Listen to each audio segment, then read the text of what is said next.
Hey, what's going on out there, boys and girls? Good evening. Welcome to Cape Star Christopher James. I'm Christopher James, and you wish you could be me. Of course you do. Anyway, I just want to remind you guys a couple things. First of all, you see the scroll on the bottom of the screen. Check out my articles at mymmashow.com. And thanks to my friends at Ensco Nutrition and Proper Nutrition Feel Free for their continued support of the show and the website. I love those guys, man. Brad is awesome with his great work. Also, don't forget Island Play 63. We'll come back to Pensacola. Island Play 63, July 25th. At the Hobby Shrine. It's going to be fucking awesome. So, with that being said, try to bring out my first guest of the night.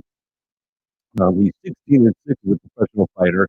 He is now 2-0 in the octagon. Both wins coming as he was the underdog. First fight with a short notice, came out and knocked out in the first round. Second fight, he's taking out Luis Antonio Pena, and he was the underdog in that one. He came out and he finished things. It's something I did not expect to happen. A lot of the world, I figured, I'm guessing, if they picked where they'd win, they were going to pick them to win by either decision or by punches. But he showed us all that, you know what? You know what he showed us? He showed us that Pittsburgh gets it done inside the octagon. We're going to bring him in right now. They call him the Death Star.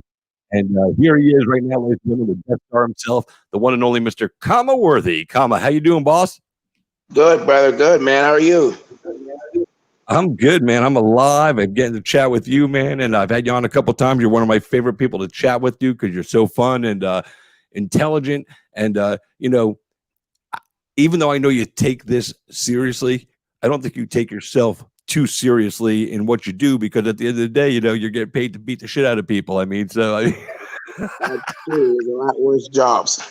so, um, before we get into the fight and everything, this was your first fight back in almost a year, because you had your big win last year on that card with Cormier and Miocic too. You came out and knocked out Devontae Smith first round, a guy that you trained with, that you knew you were friends. You finished him in the first round. I picked you to win that fight. I remember I told you that.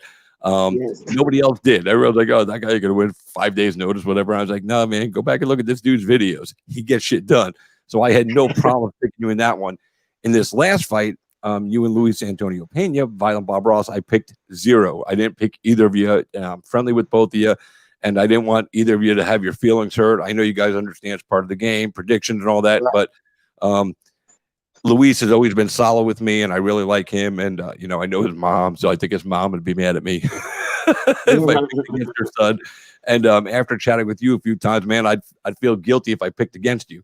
My goal for that fight for both of you was to both walk out the octagon, and we saw some pictures, you guys hanging out after the fight. So, but before we get into the fight and everything, and while you're answering this, I'm going to share this out on Facebook so everybody knows we're live.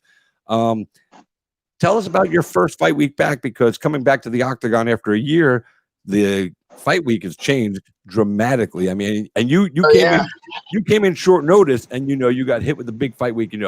Promos and media appearances and all the stuff, and a lot of that has disappeared. So, tell us your fight week experience from when you arrived in town to the COVID testing. And I mean, I want you to take me through all of it while I'm sharing all this out. I will be listening. I might not be looking at you, but I am listening. Gotcha. No, man, it was wild. Like, we landed, and then they just started like pronging at us like aliens and shit, like checking our butts and shit. I know. it was no, like, we got off the plane, they picked us up, and they brought us in, they started testing us, and they were really thorough. They had security and cameras, and you weren't getting anywhere fucking near a fighter unless you had already been tested and all that. And then, like, once you got out, you had to come back, and then like once you weighed in, they test us and they put us in our rooms and told us just to fucking stay there and don't fucking come out. And then we fought and stuff, and that was even crazier. Like, you weren't allowed to hug your corner, you weren't allowed to do a whole bunch of stuff. So it was a whole bunch of craziness. But it was definitely kind of weird, but it was fun at the same time because it was different. Yeah, well, tell us about the COVID testing, man. How did that work out? Did they give you the swab? Did they give you the did they give you the oral swab, or did they stick that thing all the way into your fucking brain? Because I seen Dana take like 8 of these. I wouldn't have been funny if they would have done that brain shit. I was gonna try to ask them to do a different one, but luckily they did the oral swab, and I was like, all right, that one was worse enough. They stuck that stick damn near half or down my throat, but it was nowhere near as bad as I thought it was going to be. I mean, it was nowhere near as bad as the one going up your nose. So it was much better. I was just happy, like, get tested. All right, well, I'm negative. That's good. So you got the easy swab. You got the the oral, so you didn't have to get the whole thing Right. shoved up your nose.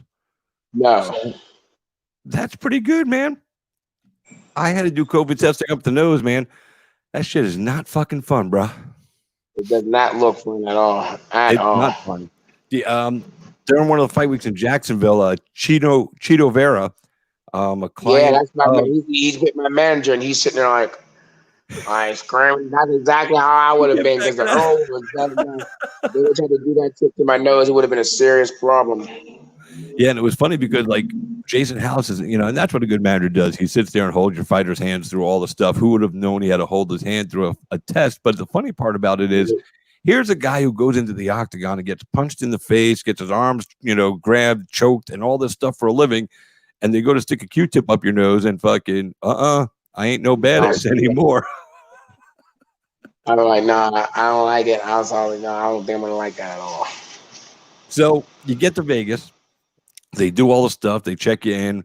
Tell us about like I was told that you guys all had your own individual saunas if needed. The portable sauna, the infrared one, and your own private workout room. So just you and your team. Tell us about all that because that's also something that's a lot different than a normal fight week. Yeah, like, I mean, that's pretty much what it was. You just had your own room. The rooms were a little bit bigger. They had your own kitchen and stuff, all like that in there, so you could cook if you needed to and stuff. And then, yeah, you just freaking had your own workout room, so that way you can train on your own and stuff separately, and with your own portable sauna. And it was pretty cool though, because I would still like if the portable saunas were a little bit hotter, but um, they didn't get to be. I like an actual sauna, but it was still enough to make me make the weight. The So last 4 pounds were kind of hard. say that part again. I said the last 4 pounds I didn't like too much because of the portable sauna. It's not Do you hot enough normally for me. have an issue getting off that last few pounds? Yeah, but it's like I'm in the sauna. It's hot. I was just I'm properly hydrated, so I'll sweat out.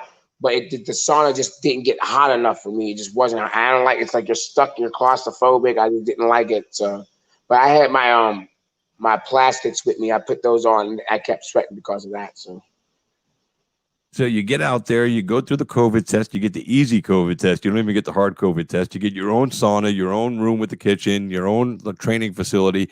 Um, and this is all at the Fighter Hotel. Did you get to go out? Did you get to go out to the Performance Institute and try some of the stuff out there, or are they kind of keeping that off limits right now? no, we were able to do that for one day. We could go there and like actually 2 days went there. We got physical therapy worked on, but then we had to wait till after you got tested to prove that you didn't have anything. Then they would get a shuttle that would take you there and then it'd come and pick you up and stuff. So I went there. I got a workout in. I got some work done on me by the physical therapist. And I went back. I got some work done again, and then after I weighed in, I got some work done again. So that definitely helped and kept the body rejuvenated and stuff.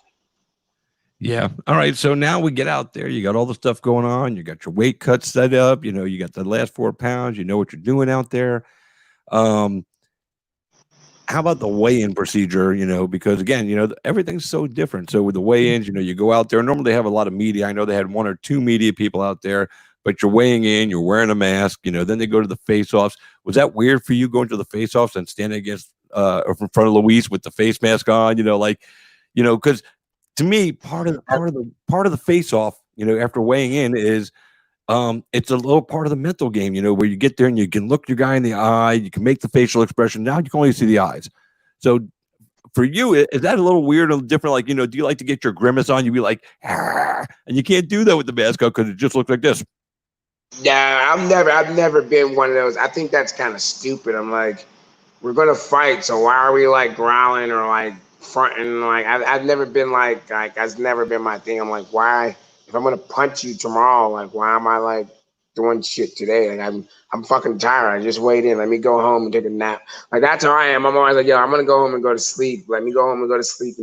I don't even like to eat. Like they gave us the stuff to properly hydrate. I did that, and then I go home and I sleep for like 3 hours. And then I wake up and start eating afterwards.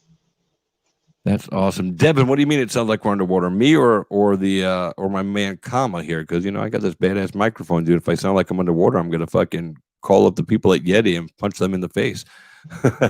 My boy Valentine Woodburn, an up and coming young man, he put a message out for you on the screen. Wanted to say congratulations on your victory. Thanks, brother. Yep, and then Kevin Birmingham, he said this dude is awesome. I think he's talking about me, of course. He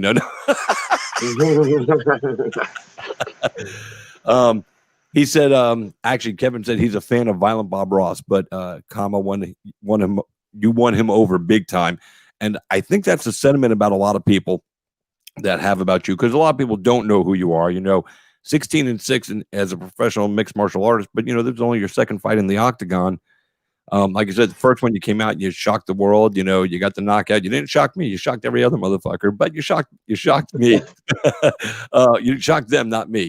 But in this one, and I told you off the air before we came on, in my head, I figured if you were going to pull off the victory, because you were the underdog, that it was going to be with your fists. It was going to be you knocking him down and finishing him, or at the worst, decision. But you came out there and you submitted Luis Pena, which is no easy task. He's long, he's lanky, he's solid on the ground. And not to take away from your ground game, because I know what you bring on the ground as well. But were you even a little surprised that that's how the fight ended? Because people know you more for your striking abilities. I mean, I find out of Pittsburgh, Pennsylvania, we have the best grapplers in the world, and like that's not a joke. Like fuck Khabib and him. I mean, like Dagestan on that. No, best wrestlers in the world come out of Pittsburgh, Pennsylvania. Like it's Pittsburgh. We got some of the best guys in the world, and no, I mean I grapple all the time. I just don't like to. Why is that? I don't know. I feel soft from getting wins by submission. I just don't like it. Because my thing is, I'm like, if I could sub you, that means I could have knocked you out, which means I made a conscious effort to put a submission instead of punch you. So I mean, like for me, I just prefer to knock people out. I mean, if you've ever knocked someone out, you know why I enjoy knocking people out and supposed to subbing people. Yeah, like I said, I was like I said, I know you can grapple.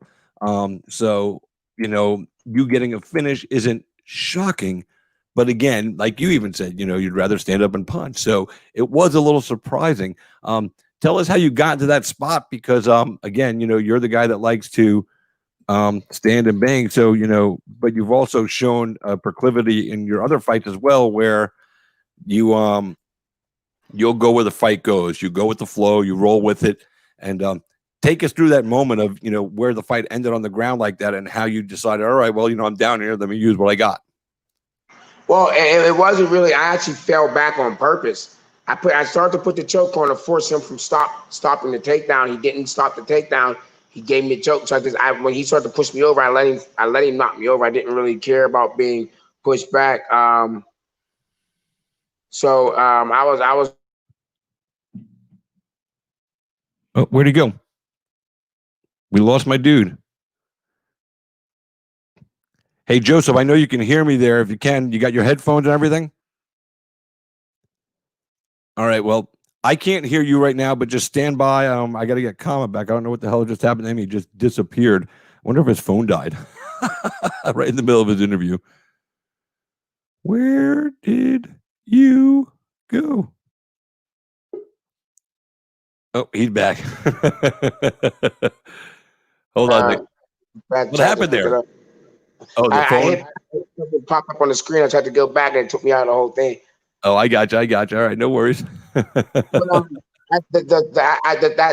a trap. It's for people who are relentless about their takedowns and not acknowledging that they're like doing it recklessly. It's a trap, and he just let's back up for just a second, because we did lose you in the middle of that transmission. So you were saying that you went to the ground on purpose to grab his head to stop his takedown and go from there. Yeah, but I mean, I went to the ground once I had his head. It doesn't matter.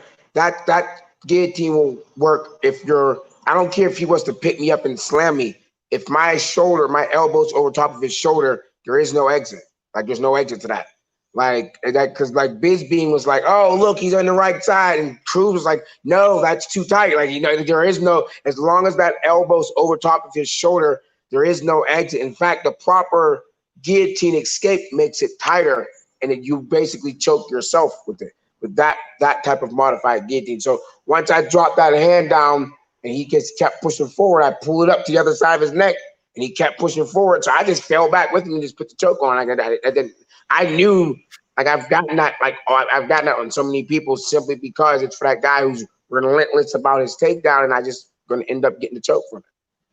Yeah, and like I said, I was sitting there watching it, and my wife, has become a huge fight fan since we've been together and everything. So she watched all the fights, and when you guys went to the ground and she saw you start working, she goes, "Do you think he could choke him out?" I said, "I don't know." I said, "He has the skill set. I don't know if he's going to do it." I said, "I think he might end up standing back up," and then boom, the fight was over. I was like, "Well, I guess I was wrong." And she goes, "I told you it was going to I be mean, a choke out." She would get all it, smart ass. it, I told you it was going to be a choke out. Yeah, shut up. She picks fight. Listen, I put a lot of work into predicting fights and looking at, and I'm never, I get some good, some bad, but like we start watching a fight and she just looks at the person. She goes, that person looks cool in their shorts. All right. And I like their hair. And all right, that's who's going to win. And she does pretty good. I'm not even going to lie. I told her she's not allowed to make picks. I said, don't make picks because that just makes me look stupider. But so fight's over. You get the big win. You go do your post fight interview, you're feeling yourself, man. And like I said to you, I saw a picture of you. And the thing I love about this sport, for you guys that don't know or, weren't missed it, I had Khama on my show with Luis Antonio Pena. They came on together to promote their fight a little bit and just to talk. And, there was no shit talking. It was all respect. They started talking about a TV show.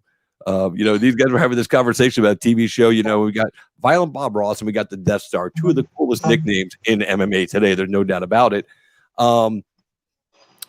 But after the fight, I saw a couple of pictures of you and Louise hanging out after. Did you guys like go have some cocktails somewhere? Did you just sit there and talk about the fight? Tell us about that part because, we saw the win. You gave us a little walkthrough of how you got to the victory, and we don't have to, for those, we don't have to sit there and replay it. So I like these stories of after the fights when the guys, hang out with each other and show that respect. So did you go like, blaze up or fucking smoke out or have a cocktail? No, we just went back to the hotel because all the fires were at the hotel. I wasn't really going anywhere, like risking Las Vegas is pretty international, so I didn't want to really risk bringing anything back to my family or to my gym, especially.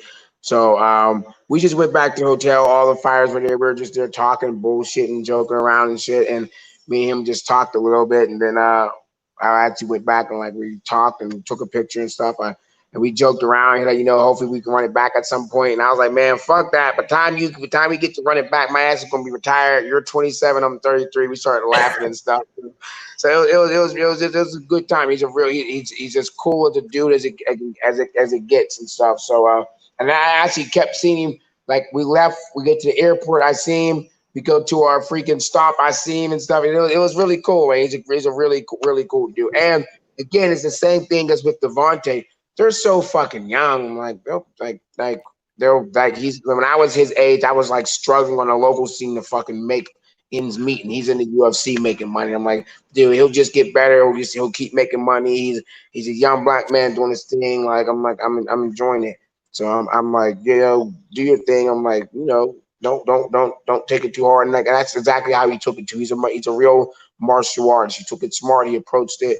He dealt with it, and he moves on. So I mean, like Yeah. I tell people all the time, I told my girl, I'm like, my day is gonna come. Someone's gonna carve me the fuck up. My girl's all freaking out. I'm like, someone's going to carve me the fuck up. Like that's just the way it is. Eventually, someone's gonna get to me. They're gonna carve me up because some days you're a hammer, sometimes you're a nail. Yep. Just And to the fight. this past Saturday, you were the hammer, not the nail, and I know you're happy about that. And it's funny because he said, we can run this back, but at 33, you're not looking to redo fights. You want to get the next fight, and the next one, the next one. I'm like, man. By the time we get back to it, we'll be right. He was dying. He was cracking up. He was like, no, man, don't do it. I'm like, nah, I'm not fucking trying to do this shit until I'm 45 or some shit. But yeah, but he's cool. I didn't even get to ask him. I was actually wanted to ask him even if he wanted to even maybe if he was like thinking about going up to 170 because he's so fucking big. You know what I Yeah. mean? I don't know how much weight he cuts and stuff. Like you know, like if he wanted to even like bulk up, because he will eventually have to go to 170. There's no way around it. He's going to get bigger. Yeah, his body's going to grow. His bone structure is fucking huge. His bones were. It almost scared me to the point I was like, "Wow, this motherfucker has like dinosaur bones." Like, I'm like, his bone structure. Like I saw him when I first got to the thing, and then I figured at the weigh-ins he would look smaller, and he didn't. He just looked a little sunk in, and I was like, "Oh shit, he's gonna blow back up." He has big ass bones. He has big bones. So there's a lot of bone in him. So And like you said, he's all of 6'4". He reminds me a lot of a former UFC guy and a tough guy, Corey Hill. Big, yeah, long, lean. exactly. But he's Corey's even one of my thicker than good Creer, friends. God rest though. his soul, and we lost that Yeah, man way too man. soon. But man, that's who he reminds me of, body style. Him, and we talked off the air a little bit about Shane Burgos, the same kind of thing. He's like just a huge guy for 140. Him and Pena are the same size, and he's fighting at 45 and Pena's fighting at 55, and both are built like 170 or middleweight, so it's crazy. But man, you did a great job Saturday night, man. I saw the video you shared of all your little peeps watching you fight. Yeah. I think both you and my next guest. I'm going to bring my next guest on before we cut you out, just to introduce you guys. But my next guest coming on in just a couple of minutes, Joseph Creer. He worked with all these kids, and when I put up a promo today for the show, one of the things I love about him, and the same thing about you, is your dedication to the children and the children that look up to you every single day. I think that's the greatest thing about both of you. I mean, you're both awesome fighters, and you're both great human beings, but the work and the inspiration you give to children every day, that hits me right in the feels like nothing else in this sport, because, you're not just teaching them how to beat the crap out of people. You're teaching them the discipline of mixed martial arts. And, you're not telling them to go, hey, go do this and beat people up. You're telling them, hey, go to school, get your education, come to class. We'll learn this today, and you carry on something that needs to be carried on for all of our youth. What does that mean to you, with the kids and the way they do look up to you? Because, whether you want to be a role model or not, Charles Barkley said it, famously, I'm not a role model. He never wanted to. But you are. And I think you embrace that role.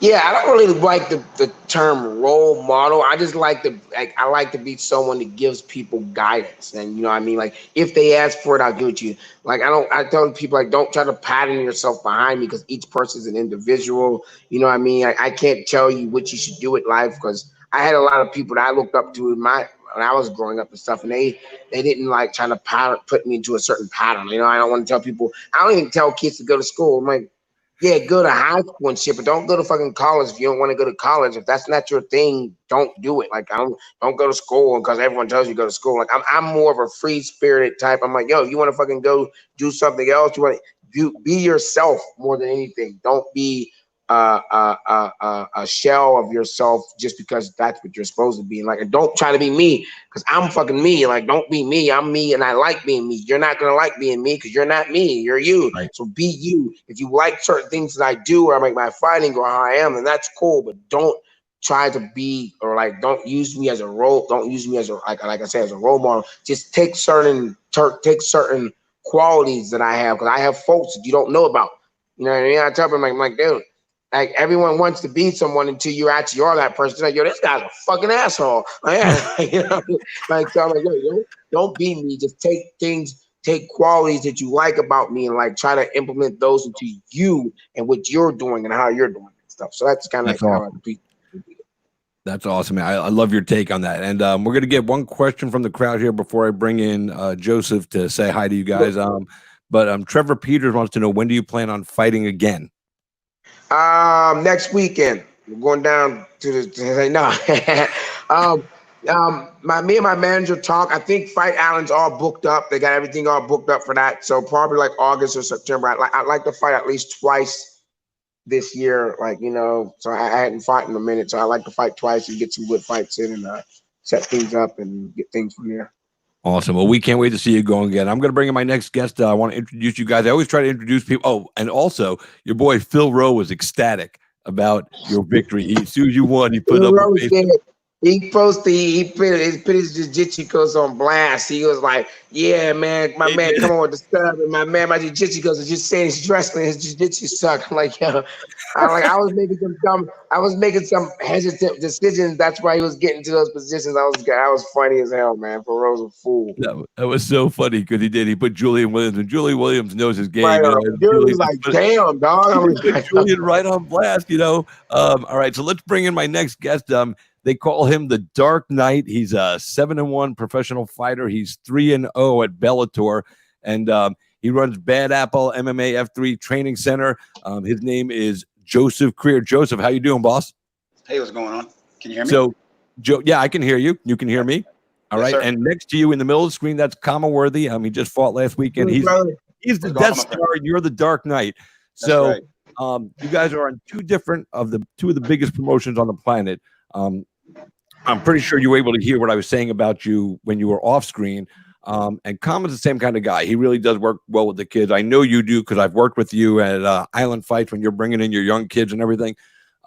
So for you, what does it mean to be inspirational to the kids? And even though Khama doesn't like the term role model, you are in a degree. So for you, what's good? What does that mean to you that kids look up to you the way they do? And when I tell you guys this, like his kids are at the fight with him, he's got his wife fighting, he's got everybody in the family fighting. The fighting is the business for him, but it's so much more. So tell us about the kids, because that's. You could train grown-ups all day, but the kids, I know how much they mean to you and how much you mean to them. Yeah. So when it comes to the children in our gym, like the age of 6 to 16, I'll say. I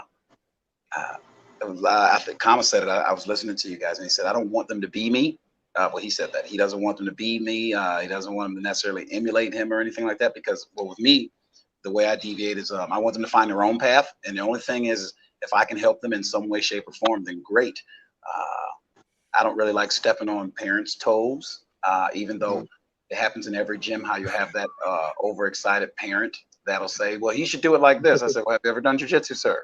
Or have you ever boxed? Or have you ever done Muay Thai or anything?" But really, I just try to sit back and be the coach's eye, and I'm hoping that my hubris and my character would just be something that maybe they can fall back on when they need it the most. Also, it helps pretty well when you can teach a kid how to throw a straight right hand, or if you can teach a kid how to do a double leg takedown, because that gives them confidence in themselves as well. Yeah. Yes, sir. So, Joe, did you happen to see Khama fight over the weekend? You keep up with the UFC fights? Actually, this weekend I was in Crestview, Florida. I know that was on Saturday, but that was daytime, man. You were done, so you mean you didn't want? Well, no, we left out of there. It's probably like 10:45, and then we went. I know, man. Yeah. I was keeping up with the stream, trying to watch when that event was going to end, because my boy Devin Adams and those people out there do a great job. Devin's our matchmaker at Island Fights. So I'm going to ask each of you to tell the other guy that you're sitting across from right now, or sitting next to, kind of. Like Khama has, been grinding for a long time. He just got to the UFC. He's 2 fights into the UFC. You've been, grinding for a good period of time too. You're 7-1, and you're fighting at Bellator. You're 3-0 in Bellator. So I want you to tell Khama what the best thing about fighting at Bellator is, and then Khama, I want you to tell him what the best thing about fighting at the UFC is. It's kind of cool to have different takes from guys that I respect in 2 of the premier organizations in the country. Okay, so Khama, you can go first. All right, I'm gonna be realistic. I'm gonna tell you the truth.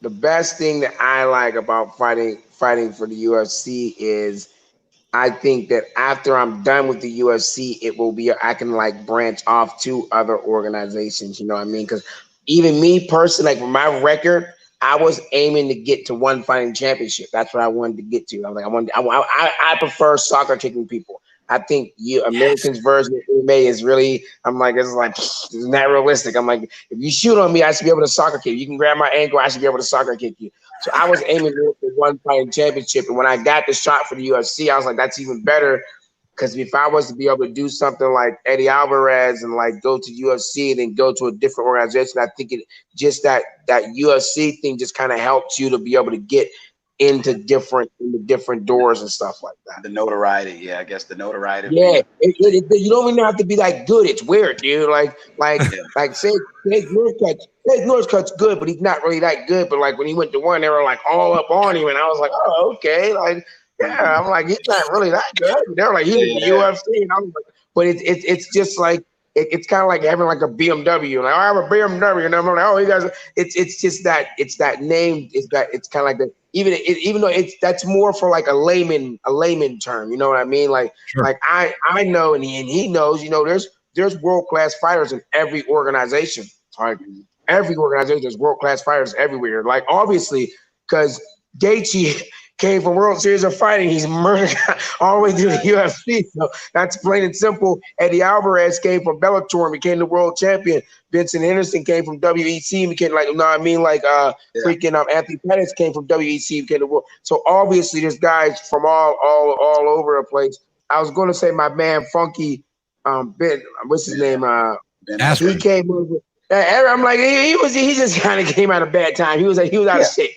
he wasn't the same person he was a couple years ago. But wait, hold on. I got to back you up on Ben Askren because he came in and he beat Robbie Lawler. He didn't beat Robbie Lawler. That was a fuck up. That was a fuck up. No, he didn't beat Robbie Lawler. He did. That was a fuck up. Robbie went limp, and that was go back and watch the video. Then he fights Masvidal, right?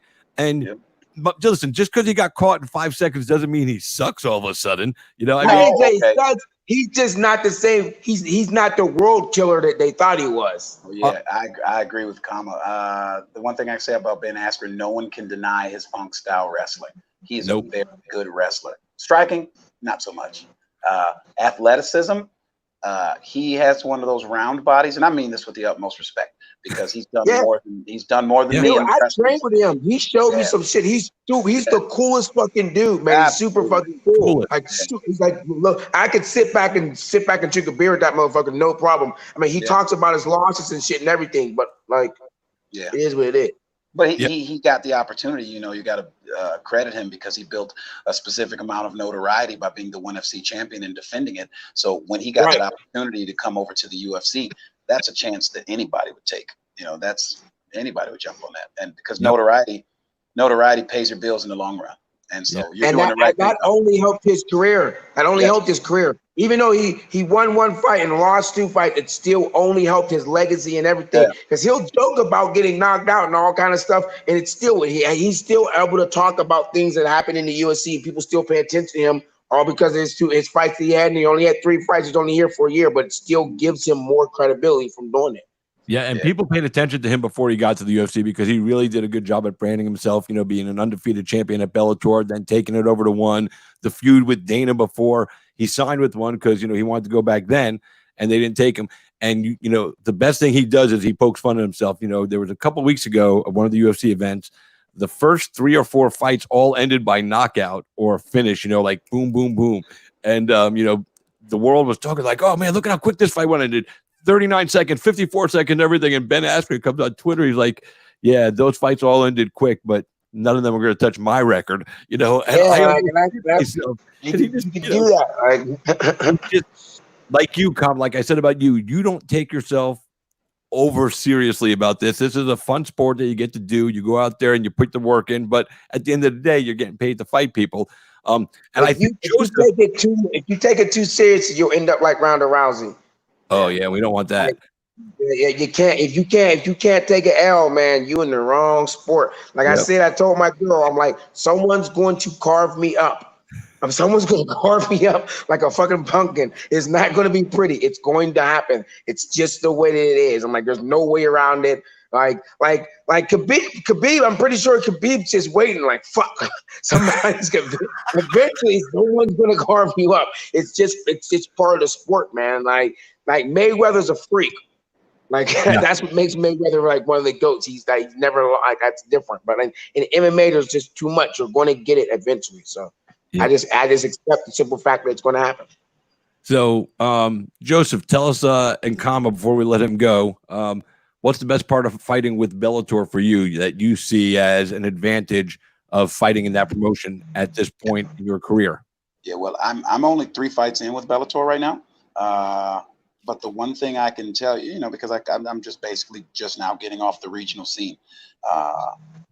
The people, I firmly believe this, and I know I'm not trying to stroke anybody's egos or anything like that, but I definitely believe the people that work at Bellator, I feel as though they genuinely care about their fighters. And when I say that, there's only like a couple of people that I can actually name.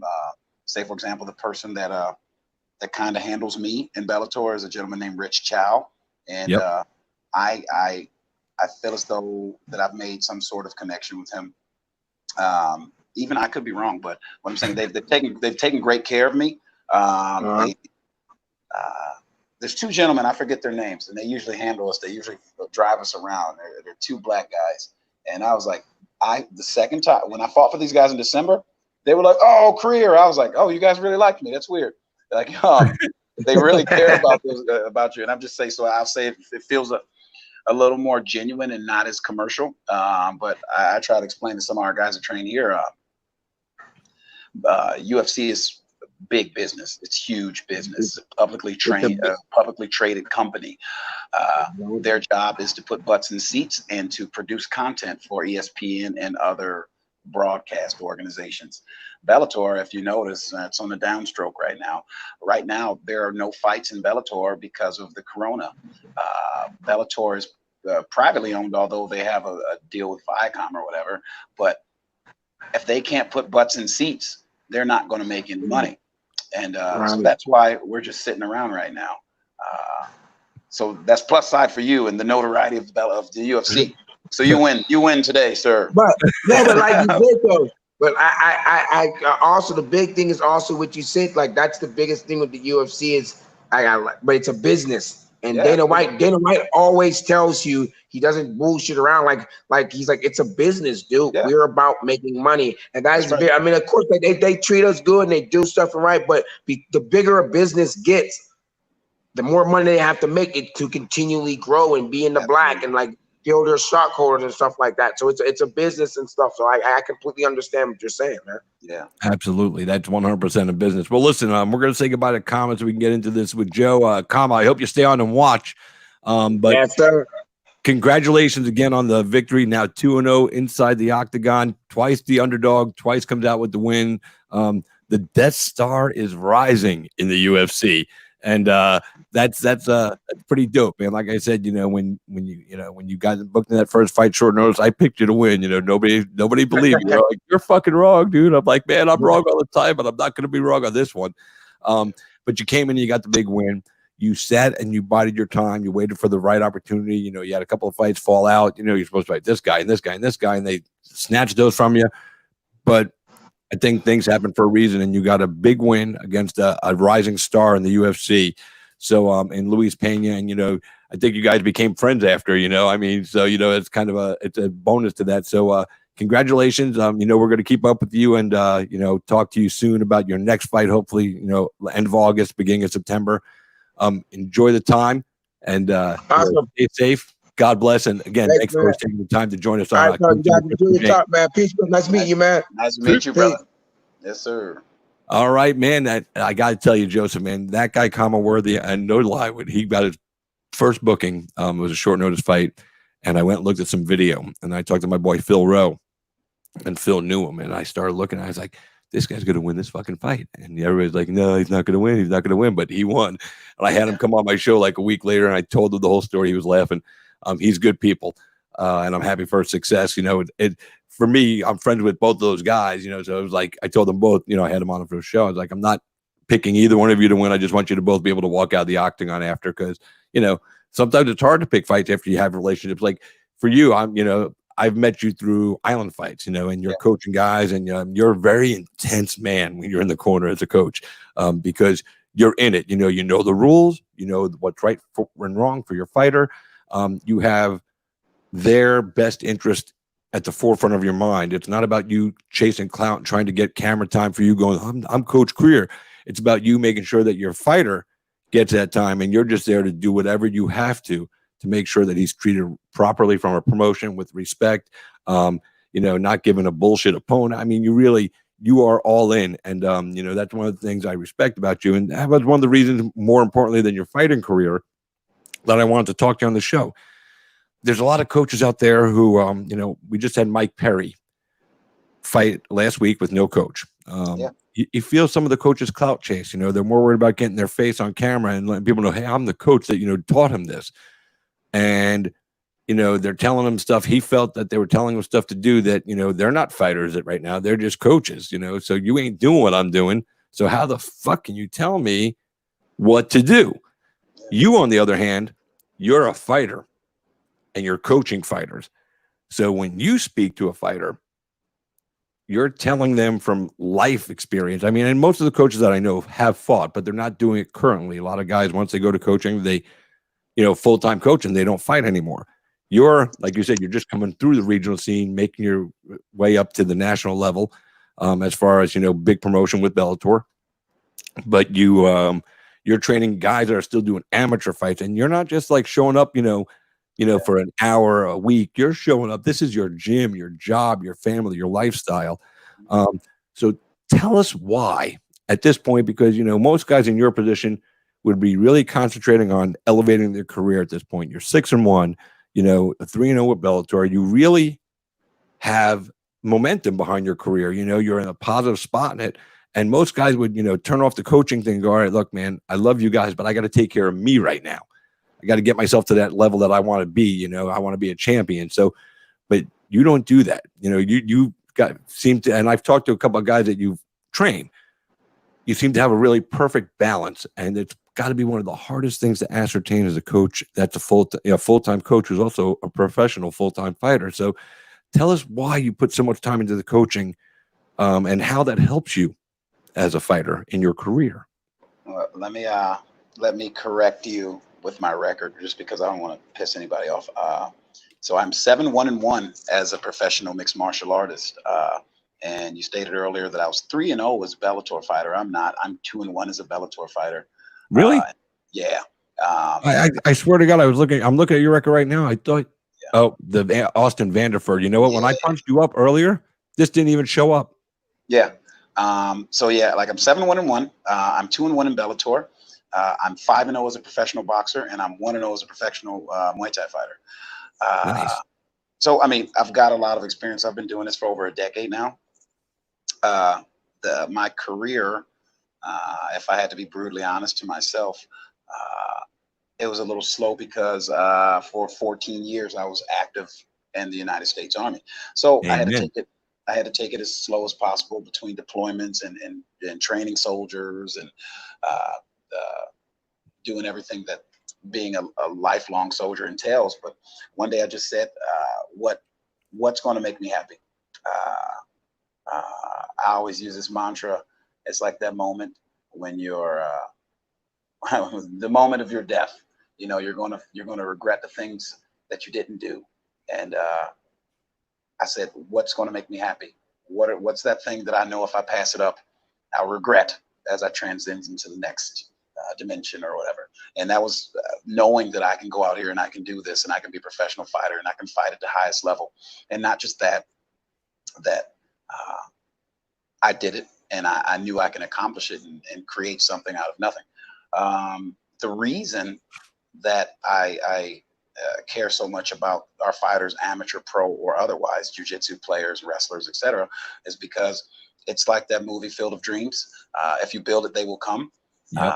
We created this gym because the selfishness in me knew that I needed people in my gym that can challenge me. We have some of the finest wrestlers under our roof in our gym.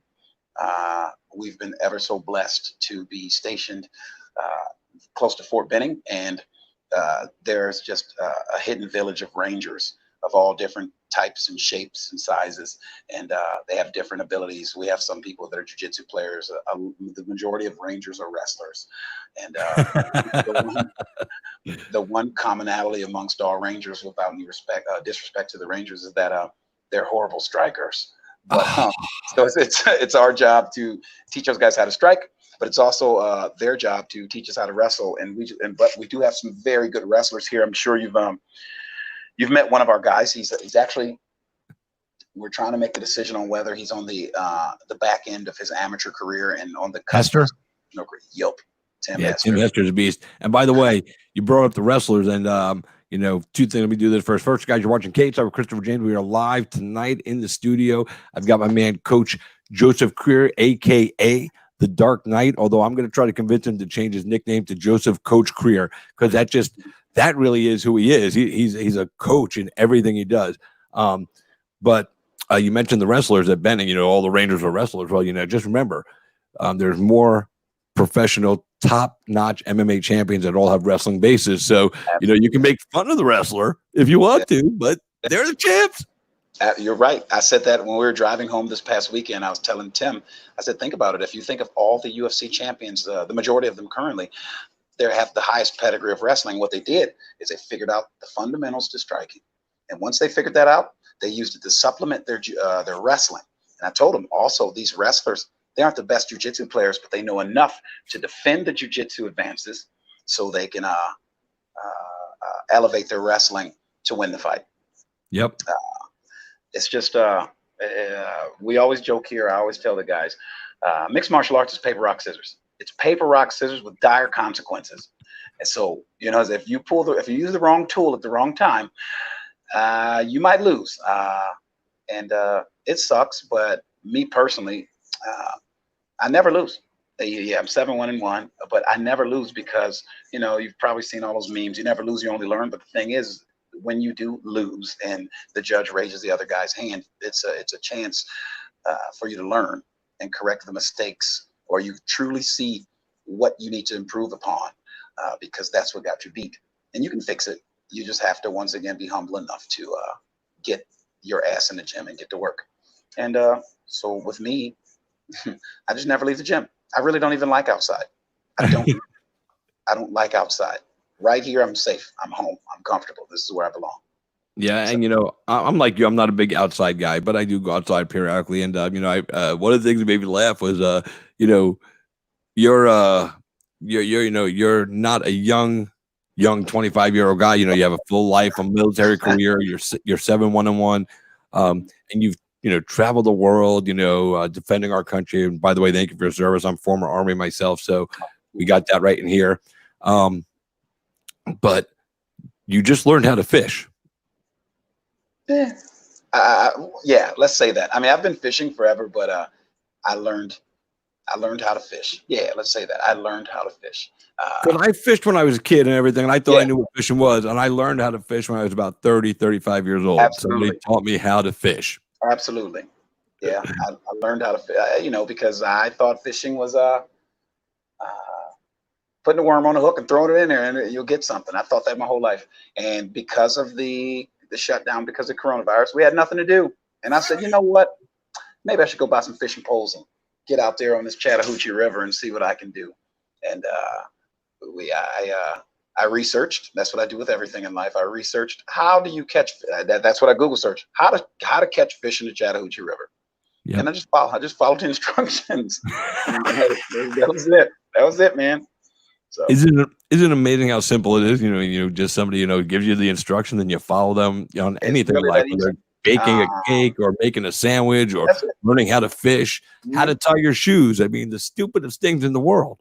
If you follow the instructions, that's it. And that and persistence, just keep showing up. Just keep showing up.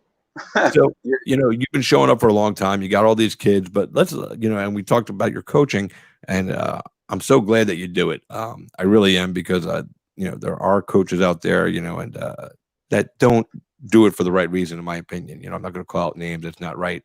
But we know no industry is perfect. So we know, and I'm sure you've seen coaches, taking your fighters to all these, especially on the amateur level. I'm sure you run into some other coaches and you're sitting there watching them or listening to coach their fighter and how they talk to their fighter and treat their fighter. And I know it's got to be, you want to go over to that corner. I think I see you at one fight. I won't mention the team, but I remember I seen you at one fight where I felt like you wanted to walk around the ring, go over to the other coach, smack him in the face and go, this is not how you coach your kid, but you also have the discipline not to follow through on that, even though if you want to do that. But now let's get into the fighting career. You're 7-1-1, and you said that you would regret if you didn't put your effort into this.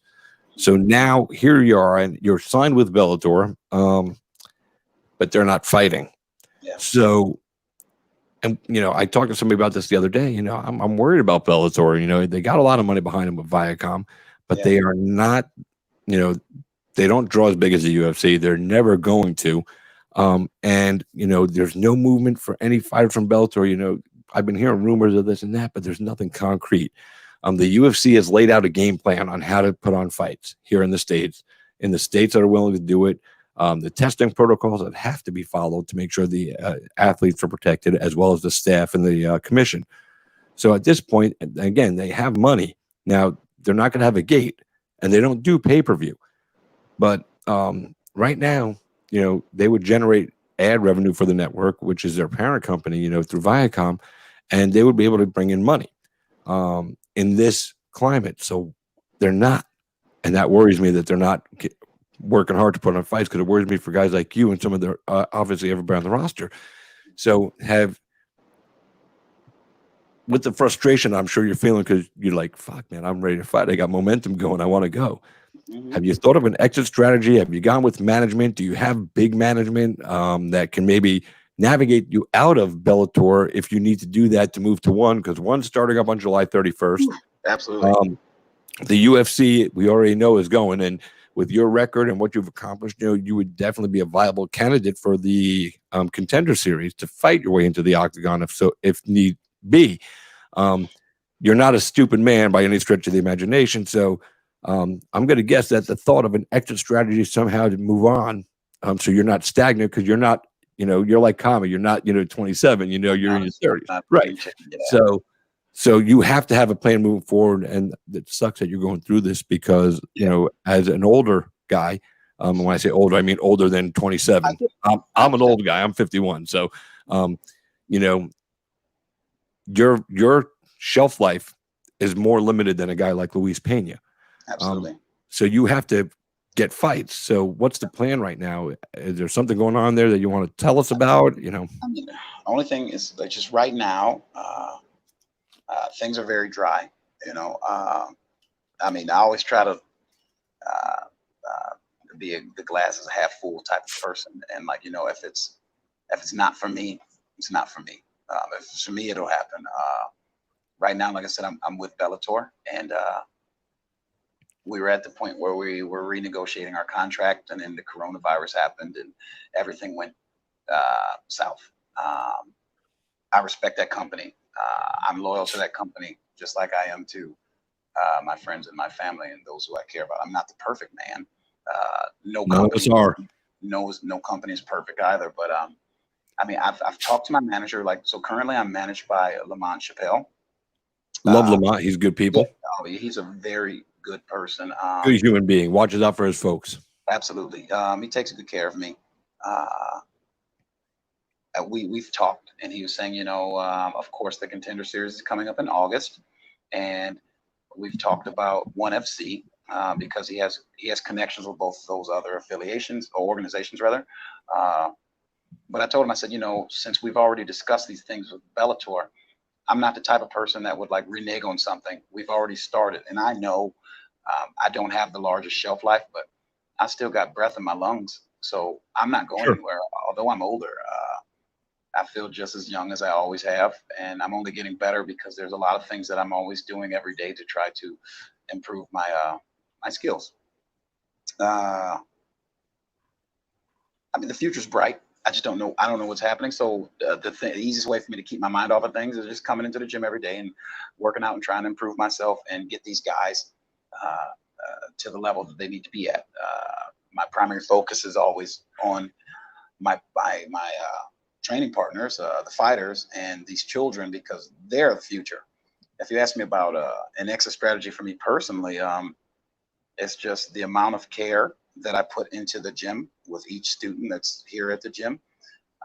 They're setting me up for a lifetime of success because when I say exit strategy, I'm not talking about out of the fight game and not being a fighter. I'm talking specifically the next related fight to Bellator, because again, you're you're in your mid 30s. Yep. You know, Late. so again, even though you feel great, you know, your shelf life as far as a professional Right. fighter isn't, you know, something that's, you know, you know, we don't know if you're going to fight till you're 45. I will. Some guys can. But I mean, and some guys can, and some guys do, but never at the highest level they could have. And right now, you are at a very high level of where you're at. You know, you're in a groove right now. You're really, you know, you're hitting on all cylinders. You're doing the right things, and you know, the last thing to go is power. But the other things do deteriorate no matter how much. You know, nobody can beat Father Time. So. Right. You know, you said you were in starting of the process of renegotiating with Bellator. Does that mean that your contract came to an end and you were signing a new one, or do you have a fight left on your contract with Bellator? We were right at signing a new contract, and then everything happened. And like, so that's the thing. I'm in a spot where I'm, me personally, I feel like I'm scared that if I were to negotiate elsewhere, I'd probably lose the contract that's right there waiting for me to put ink to paper. And so that's where I'm at. And it's the right amount of fights that I asked for. And so I don't want to disrespect Bellator when they're offering me something so good, and they're a very good company. So absolutely. But so technically, if I'm interpreting what you're saying, technically you are a free agent because you've fulfilled a contract. So you could really go anywhere you want right now if without any repercussion from Bellator because that's what I wanted to get at, because I was worried that you were locked in already. And if they decide to, you know, not fight for a year, dude, that's, you know, you have to fight. You know, I mean, I know you don't want to sit for a year, so I'm definitely not going to sit for a year. That's why it makes me feel better knowing that you can go if the Contender Series calls right now, you know, and that's an opportunity because that could put you right in the octagon, which would be awesome. If we were to, and by the way, before you say that, look, I want to show you something. Can you see the screen? Yeah. Oh, yeah, I see it. Thanks, Dean Toole, CEO of Island Fight, says Creer is the man. You know, there's a lot of coaches Dean meets, and you know, Dean does. You know, when he says that Creer is the man, it's not just him saying that because he don't have to say that. You know, we all talk about you, man. You're the bomb, dude. We love working with you, man. Your intensity, your dedication to your fighters, man. I know I'm proud to associate with you and anything with Island Fights, dude. It's an honor to meet guys and work with guys like you. So, you know, you can't see my drink under the green screen, but cheers. Thank you. I appreciate it. Look, that's the only thing you can see. The rest of it's all like just green. Yeah, that's Mountain Dew Clear. No, right. Yeah, we'll go with water. Like I said, if we were to debate the pros and cons, like I said, my worry is this. I know the contract that's waiting for me with Bellator because my manager, he talked to me about it, and I asked him to send me screenshots. Like, send me screenshots. I need to know if it's true. And like we also talked about, he even mentioned, he said, well, you know, if we push hard enough, we can get you on the Contender Series. And he said that starts back up again in August. So I'm in very good shape right now. Yes, you are. All I have to do is just like lose a couple of pounds. I'll say just a couple. I'm not going to give you exacts, but at the same time, if I were to weigh the pros and cons, if I were to risk getting on the Contender Series, and I mean, I never doubt myself. If one were to lose on the Contender Series and I crap away my opportunity with the UFC, I could easily lose my opportunity that's already sitting on the table with Bellator. But Bellator is not open right now. But a dream of mine has always been ONE FC. I think they're awesome. But, you know, my loyalty is always going to be with the person that I started with. And I was like, Bellator gave me the opportunity. And so I really want to be loyal to those guys. But you're right. I'm older and I can't sit on the shelf. No. I am certain when Bellator starts up again, and I'm hoping they start up late August, I believe. So we'll see. I can wait a couple of more months. Hell, my last fight, not my last fight, excuse me. Uh, my second fight with Bellator was August of last year. That's when I fought Austin. Yep. He's a really good guy too. And I lost to him, unfortunately, but it's okay. But that was August. My first fight of 2019 was in August, I forget, the end of August sometime. And then my second fight of 2019 was December 20th. So it's basically the beginning of 2020, the end of 2019. So I was just kind of sitting on the shelf 2019 until I got that call. And now I took that fight in August against Austin on 2.5 weeks notice. That's what's the secret. No one ever really considers that, hey, Creer took that fight on 2.5 weeks notice. I remember I asked my manager, I said, hey, tell Bellator next time to give me at least 6 weeks before they call me again. And I got the fight in December. It was like on 5 weeks notice, because I remember we thought that we'd be scheduled in January of some time. And then Bellator called and they said, hey, we want Creer to fight December 20th. And so my manager called me and he said, he told me where. And I was like, where is that? Like, he told me the arena. And he said, I don't know, man. And then I Googled it and I said, Hawaii. I said, let's take that fight. Then I went to Hawaii. So myself, my wife, my coach, my daughter, my mother-in-law, we all went to Hawaii and it was awesome. And they put us up in a really nice hotel. You know, and like I said, as a kid just coming from the regional scene and finally making it onto the national scene, it's an eye-opening experience. And I just don't want to piss those opportunities away. So I try to make sure I have all these bridges built with the right people, and I kind of try to respect everybody as best as I can. Yeah, and that's a good way to be. So I'm going to pipe up some of the comments that are coming on Facebook. Kyle Hargraves said, we felt how young you feel in the gym as well. Dean said, Creer's the man. Then Dean also went on to say, oh, one of the best corners I've ever heard. No crap. Level 808, I don't know who that is, but says best coach hands down. Must be somebody you know. Chris Sneed said, yo, Joe. That's one of my buddies from the military. That's a G.I. Joe thing right there, man. Chris Sneed also said, Creer is the man. Charles Wilton said, always, anyways, know your value.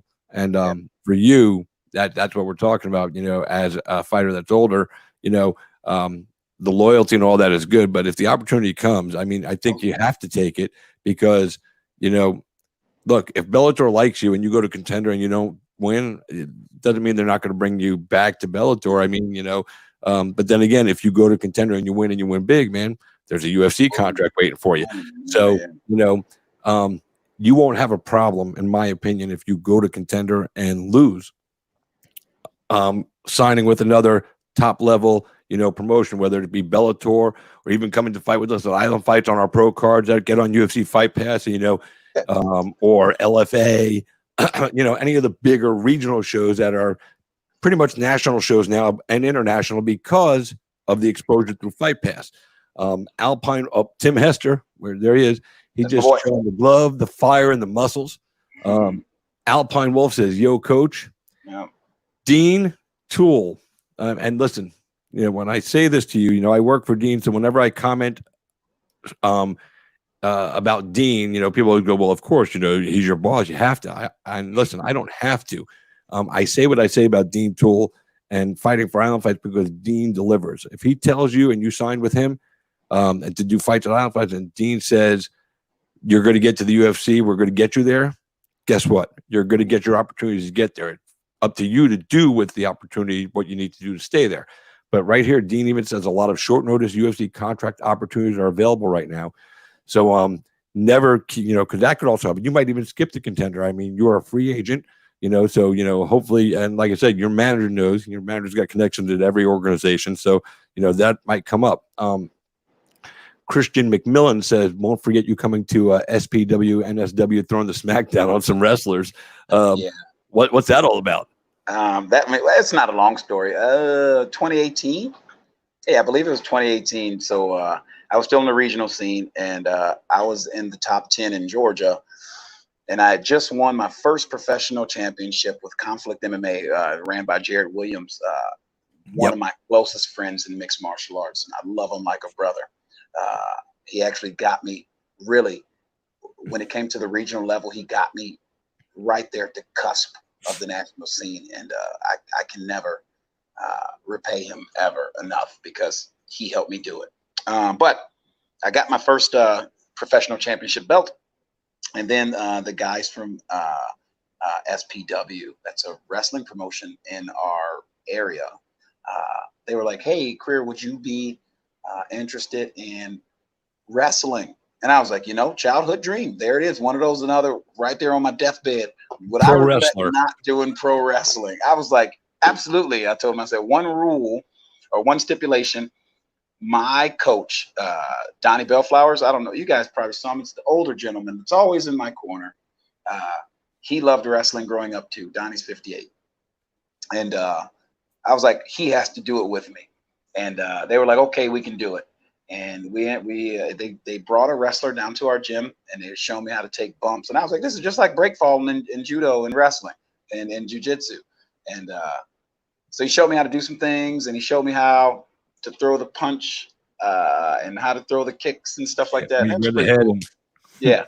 And so we did it. And when I got to the SPW, they told me what was going to go down. So long story short, I got beat up by two guys. One of the two guys happened to be Donnie Bellflowers, my boxing coach. And my daughter was like, she's 6 now. She was like, it was 4 at the time. And she's like, what's going on? Why is Donnie beating up on Dad? And I was trying to wink at her. And I was saying, we're just playing. We're just playing. We're just playing. But it was cool to pretend to be pro wrestler for the night. And that's that story. Yeah, that's a cool story. I mean, American Top Team years ago, around Halloween time, they would hold a pro wrestling show at their headquarters down in Coconut Creek. Yeah. And one year they asked me to come down and ring announce, all the pro wrestling show. And we had guys like Cole Miller, or not Cole, Micah Miller was in there, Ryan Quinn, and basically a lot of guys, the name guys from the gym. And, they assume these crazy wrestling characters that they make up. I mean, over the top. And it was one of the coolest things I got to experience because of my involvement with MMA. Ricardo Laborio at the time was, running the gym. Master Laborio was one of the kindest human beings I've ever met. And he was like, he was the first guy to ever come on my show and grant me access to fighters at American Top Team when I got into doing radio and television, years ago. So he always holds a place in my heart. He goes, somebody gave me an opportunity one day, so I'm giving you one. You need it, I got you. And ever since then. But going down there and doing the pro wrestling thing was like a dream of mine, because I always wanted to, be a ring announcer in WWE. I still want to do it, and I know some guys. I might actually get an opportunity to go to the Performance Center and do some work with the NXT or the Takeover, the young guys, just to have some fun because of somebody I know in WWE. So it might not ever make it to TV, but it'll just be a fucking fun experience, man. I love that stuff. I'm a huge mark. I watch it all the time. I'm crazy with it. I've been to WrestleManias. Ronda Rousey became, WWE, and she took to it well because of what you said, learn how to do the break falls, in judo and stuff. And that's, her whole life. So she adapted. She really took to it like a fish to water. See, we're bringing up the fish again now. You see how that happens? It just, it all comes full circle. So, so that's a cool story too. But Dean brings up the short notice fight, because you can get a contract now at this point, with the right phone call. And we've seen a lot of that because, some fighters have had to pull out because of the virus. A cornerman got it, so they couldn't fight. So, you said you only have to cut a couple of pounds, but some of these fights have even been contested at a catch weight. So, for you right now, being as in shape as you are and ready to go, man, I'm hoping your phone rings. I'm hoping your coach calls you up, one day, in the next couple of weeks, go, listen, man, Fight Island had somebody drop out, man. You want to go to Fight Island, and you just get to fly over to Abu Dhabi, hang out there for 2 weeks, because that's how long you'd have to stay. And you go get a fight in the UFC, not because I want you to leave Bellator, because that's you seem pretty, in your heart with that, and I get that. But I don't want to see you miss opportunities because they're not providing them for you right now. And as loyal as you are, at the end of the day, you got to take care of number one, and number one is you and your family. So, I just hope you get a fight soon, and one worthy of where you're at in your career. I don't want you to have to go backwards, So, man, I'm so glad you came on the show tonight, dude. Really, really happy. This will go down as one of my favorite interviews, because we've only talked at events, and we haven't really had time to get into it, but I'm sure we could do this I could sit here and probably talk to you for 3 or 4 hours and get a background on, some of your military career, and I could listen to those stories all day because, I was a military guy, so I love that shit. I can listen to your coaching stories all day because I have all the respect in the world. Then I can listen to your fight stories too, plus fishing stories. I mean, there's so much we could just sit here and do. I could even bring Dean Toole on, and we could just sit here and go crazy because Dean's a fun fucking dude to talk to. Whenever you get time to sit and talk with Dean, take it because most of the time you can't because he gets so busy. You text him like, Dean, I need to talk to you, man. He's like, all right, I'll call you back. And then like 3 weeks later, the phone rings. But he's busy. He's got 3 kids. He's got the fight promotion to work on. He's making masks now for people with his printing company, trying to get that out there to people. So if you guys need masks, reach out to Dean Toole at Island Fights, by the way. And you can make them with your company logo or your own logo or wherever you want on there. And that's good stuff. So is there anything else that you want to tell us tonight about, something we don't know about you, maybe in particular, that we would find either funny or shocking, is like, your number one song, Barbie Girl, I mean, tell us like 2 things about Joe Creer that we would find funny to find out about Joe Creer. Funny? I don't know. Maybe one of my favorite bands in the history of all time is Queen. And love Queen. Yeah. So I mean, that's not necessarily funny, but yeah, that's my group. Actually, too many times I found myself in the back before a fight listening to Queen. That's awesome. Yeah, that's my group. Hey, and I'm glad that you brought up that you like Queen. When I said tell me 2 funny things, and we went to music, because something I neglected to tell you before the show is first time guest on my show. I always ask them to do something that makes them a little uncomfortable, throws them a little off, because the fan base loves it. And I've been doing this for a long time, and I've had 160 plus guests come through this show over the last couple of years. Actually, probably more than that if I'm really adding in how long I've been doing this. Yeah, a lot of guests. But the one thing I asked them to do, I started doing this about 5 years ago, is, and it was a random thing and it just stuck. I asked fighters to come on the show, or all guests, to sing on their first time on the show. So since you brought up Queen, I'm guessing you know a lot of Queen. You don't have to sing Queen, but so at this point in time of the show, usually when we wrap up toward the end of the interview, I say, all right, let's hear the velvety sounds of Mr. Joseph Creer. And you can sing whatever you want. It could be a TV show jingle or a TV show theme song or commercial. You can't sing Happy Birthday to You because that's just lame. That's a cop out. And I don't care what it is. And you can't just do like last night I had a kid on named Christian Inestria. He fights at Titan. And I told him he had to sing, and he goes, I only know song, Baby Come Back. And I go, all right, keep going. And he goes, that's all I know. Said, that's not singing, dude. That's just telling me the name of the song a little melodically. Get the hell out of here. So we posted the lyrics up and made him sing it. But I don't think I'll have to do that with you. So you can't just go, Baby Come Back. Oh, God. And I love that song, by the way. But he didn't know who sang it. I was like, Dave, you don't even know who's singing, man? He ended up doing SpongeBob, and then I made him sing the song because I found the lyrics and I put them up on the comments of the speech. He's like, oh, man. And he did I. But I have a feeling you're going to surprise us when you start to sing. Nah, I'm no good at it. I'm no good at singing. Neither am I. Because, right now, what I like about this is just me and you, but I know people are watching on Facebook. I don't like that. But that's all right, man. People that know you don't care if you can. Yeah, they don't care. People it's also on YouTube too. It's live on YouTube, right? God.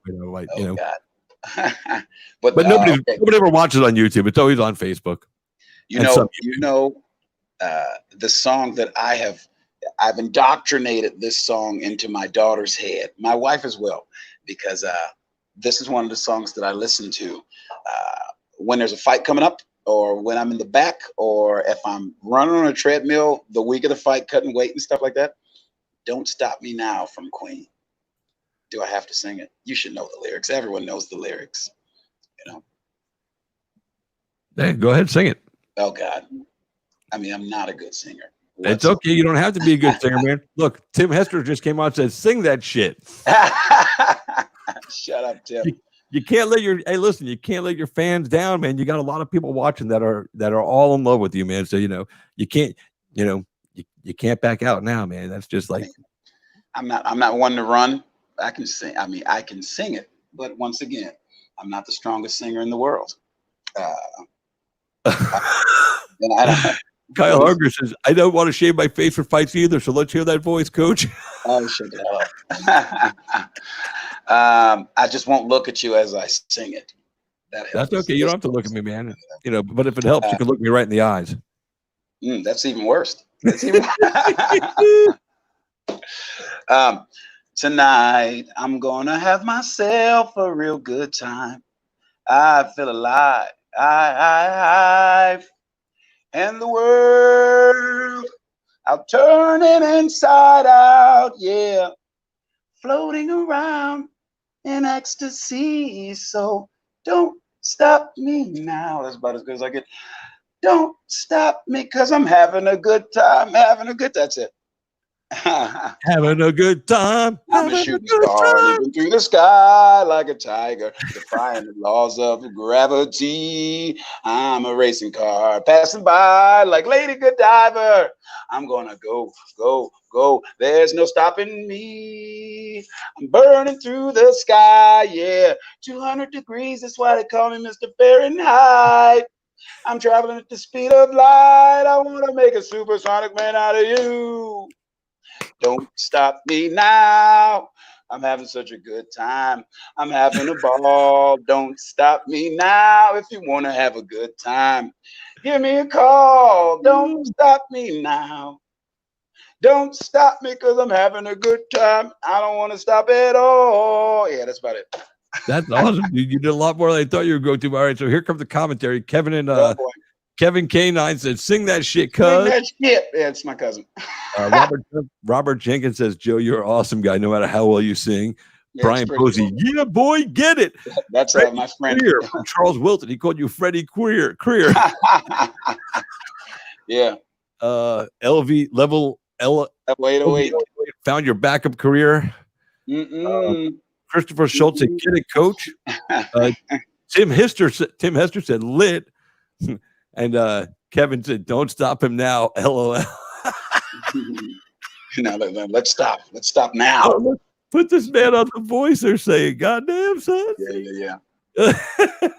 Yeah. And if you had the music playing in your ears, I bet you would have sang it even better. There's something going on there, man. You might have found your backup career, man. I don't know. Stranger things have happened in life, man. Well, listen. Again, like I was saying before we got you into the singing thing, I'm really glad you took the time to hang out with us tonight, man. Give us a little more in-depth look. I think you're a little bit of somewhere between Ronda Rousey and Khama Worthy as far as taking yourself too seriously. Like, I don't think you're as lighthearted as Khama, but I don't think you're as overly intense as Ronda. But you're kind of the middle between those two personas. You know what I'm saying? Because from what I've seen from you, I think you have fun doing what you do. And I think when you're fighting, you have fun doing it. But there's also that level of seriousness where some people don't take themselves overly serious. I think you take yourself just serious enough. You're not over the top too serious, but you're definitely not under serious about it.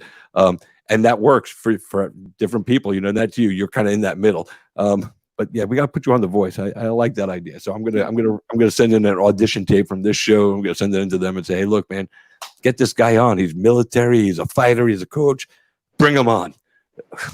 So if you get a phone call from The Voice, dude, it's because I did that shit. Yeah, all right.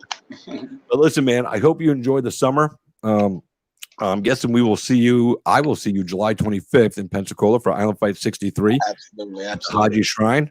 I'm sure you're going to have some folks on there. Yeah. I heard there was some craziness at this Crestview show, too, where, some drama.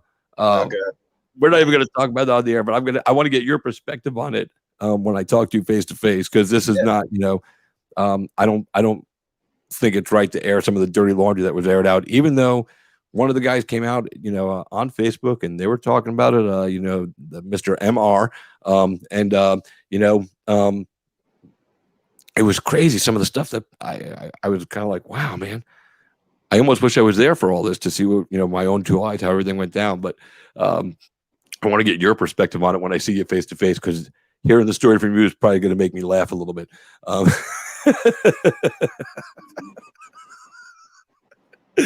So You talk to Mr. MR? I haven't talked to him. I've only seen some of the posts on Facebook. I haven't really delved into it, but I knew you were there, and Yeah. So we're just. He's supposed to fight one of my guys. I know, and that's why I want your perspective on it when I see you face to face. So we could talk about it, because, like I said, sometimes stories like that don't need to be brought out into the media. Right. Especially at an amateur level. To me, if either of those guys intend on going pro at some point, something stupid like this, at whatever, at the end of the day, it's all probably stems from some stupid, he said, she said, back out bullshit, this, that, and the other thing. And I think it would paint a bad picture of them in the public eye before they ever have a chance to do something. And that I would never want to be part of something like that. All joking aside, but I like gossip. I'm not gonna lie, but that's why I want to hear the story when I get there. Face to face with somebody who was there and part of the situation, who would tell the story fairly for both sides. You know what I mean? Because I know you're a coach and you're pro your team, but I also know that all the lies that other people may be saying here and there about that other person, you'll tell me if that's bullshit or not, and you're a man of honor and integrity, so you're not going to skew it. But it's still going to be funny to listen to the words come out of your mouth, because I already have a feeling. So we're just going to leave it at that. But listen, and Gaurav Aurora says, "Get it, coach." So I hope you and your family have a great next couple of weeks until I see you in Pensacola. Like I said, honored to know you. Honored that you took the time to join us on our show tonight, man. Appreciate it more than I can even put into words, man. I love talking with good people about this sport, and you're one of the good guys. There's no doubt about it, all the way through, from coach to fighter and everything in between. So, honored, and I appreciate it. So, if you want to shout out any sponsor, hold on. Shout out from Devin Adams. He said, "Best in the biz." Best in the biz. Yeah. See, now I would let Devin come on and tell the story, because he's the matchmaker over there. He does all this stuff. But maybe we'll do that. Maybe I'll have him come on, and I'll just have you sit here like this. Devin, that's my guy. I love that guy. Yeah. Bad Apple takes over Pensacola. Hell yeah, Joe. Brandon Sales is that's my guy. Brandon Sales fought for us at the XFC years ago. Yep, he fought Chase Bromley. Yep, he did all the combative stuff and everything. So, see the circle, man. I announced his fights. He's a cool dude. Big son of a bitch. Yeah, he's humongous. That's my brother. Huge. Yeah. So, well, listen, hey Brandon, thanks for popping by and watching the show, man. I remember announcing your name at fights and everything. That's awesome, man. Glad, and it's cool that small world, man. Small world. It's great. And but anyway, I'm gonna let you get out of here. Thanks for taking the time tonight, man. Truly appreciate it. Keep us posted. If you get a call, to the UFC or Contender Series, man, let us know. And like I said, I'm not trying to create a narrative for you to leave Bellator. I mean, I get the loyalty and understand that being treated with respect sometimes is better than moving to another company for a little more money. With that being said, you've got that shorter shelf life because of where you're at age-wise. And I want to see you get the best opportunities for success, because, if anybody out there has put in the hard work and deserves it and earns it, that's you. So I hope you get everything that you want out of this, man. And again, honored to know you, honored to work with you at Island Fights, and we'll see you real soon. If you want to shout out any sponsors or anything right now, feel free to do all that. The stage is yours. Sponsors. One of our sponsors is a longtime sponsor. One of our longtime sponsors is Our Little House. A gentleman named Steve Habercorn. He builds homes, and he does roofing. And actually, he's one of the sponsors for one of our upcoming fights. And we always have my buddy. His name is Brian Posey. He left a comment. He actually makes our no-gi jiu-jitsu gear. He has a company named First Roll Jiu-Jitsu, and it's up and coming. It's getting more popular. Look him up, First Roll. Brian Posey is the owner of that jiu-jitsu apparel company, lifestyle and apparel company. And my friend, well, he's one of the fighters here. His name is Juan Fontanez, and he owns the Remedy CBD shop. And he has a little satellite location right here at the gym. So those are great people to sponsor. And then lastly, one of the manufacturers of the gear that we sell at our gym is Real International. A gentleman named Z Shan. He makes all of our shin guards and gloves and the headgear and things like that. And these are people that have been very pivotal in the success of my gym and myself and my fighters. And so I appreciate them all. Well, don't forget to shout out your gym and tell everybody where it's located and all that stuff. If they want to come train up with you, I mean, your team is on here watching, and they all know because they show up for class every day. They don't know where you're located, so give them the info, man. Because I know people are always looking for good training. And Brandon Sales says, "Thanks, fellas. My brother Joe doing big things out here, and always enjoy watching and listening to your show, Chris. Man, Brandon, I really appreciate that, bro. And thank you as always for your service, brother." So, Brian Prosy said, "Thanks for the shout out." Charles Wilton said he likes the new format of my show. I appreciate that. All right, and now tell everybody about the Bad Apple F3 Training Center. Of course. So Bad Apple MMA F3 Training Center is located in Columbus, Georgia. 5 minutes away from 10 minutes away from Fort Benning. Columbus, Georgia. Our address is 5. Dang it. 5224. There it is. Bad Apple MMA F3 Training Center, 5224 Miller Road, Unit C, Columbus, Georgia, 31909. Website, Facebook. Oh, we do have our Facebook page is F3 Training Center. Our website is www.badapplemma.com. If you want to come down and get some training in, get some sparring in, jiu-jitsu, Muay Thai, wrestling, boxing, fitness, we do it all here. And myself personally, F3 Training Center, Bad Apple MMA is my love note to Columbus, Georgia, because when I got here, I fell in love with all this stuff. Like Brandon, he was one of the guys that left a comment. That was honestly one of the first MMA fighters I ever met in my real life. And I said, wow. And I looked up to Brandon. I still do. Of course, everyone looks up to Brandon. You have to look up the Brandon because he's up here. I was just like, wow, I wonder if I can do that. And then I did it. And so, the chase began. I always looked up to him, and I always wanted to push to go as far as he did. And here we are, me and Brandon together. Yep. Awesome stuff. Just come on out and visit us. We won't bite. And we'll take care of you. And we respect one another. And we train together, and we sweat together, and we bleed together, and we eat together, and we win together, we lose together, because we're a family, and that's what's important. Yep, so. And that's that. At the end of the day, that's what it is. It doesn't matter about any of this stuff: black, white, green, yellow, purple, orange, plaid. Don't care if you speak English or Spanish or Japanese or Russian. The world of sport unites us all and makes us all one.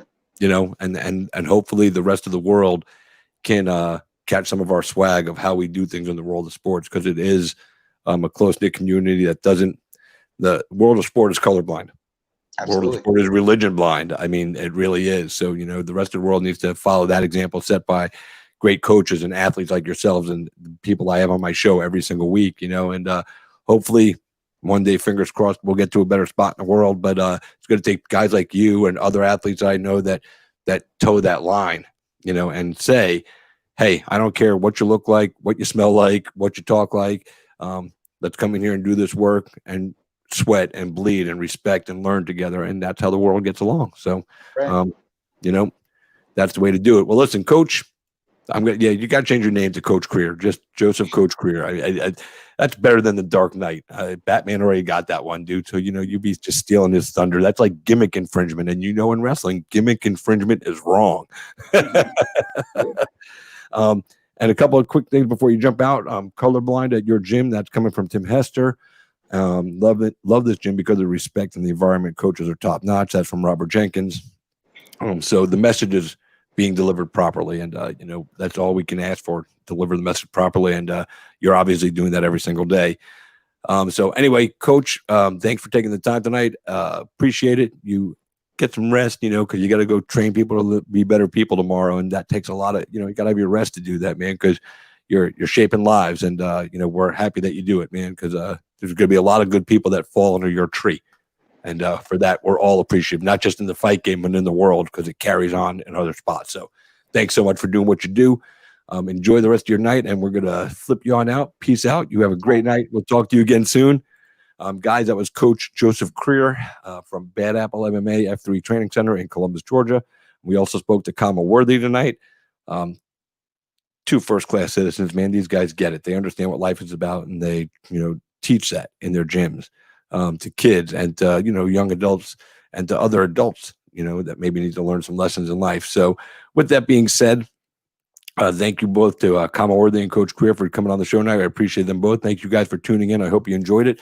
Make sure you share this around with people. You can also find it on my YouTube. I'll share the YouTube link later. And don't forget to check out the website, mymmashow.com, for the latest articles. I got my last one was up about Mike Perry.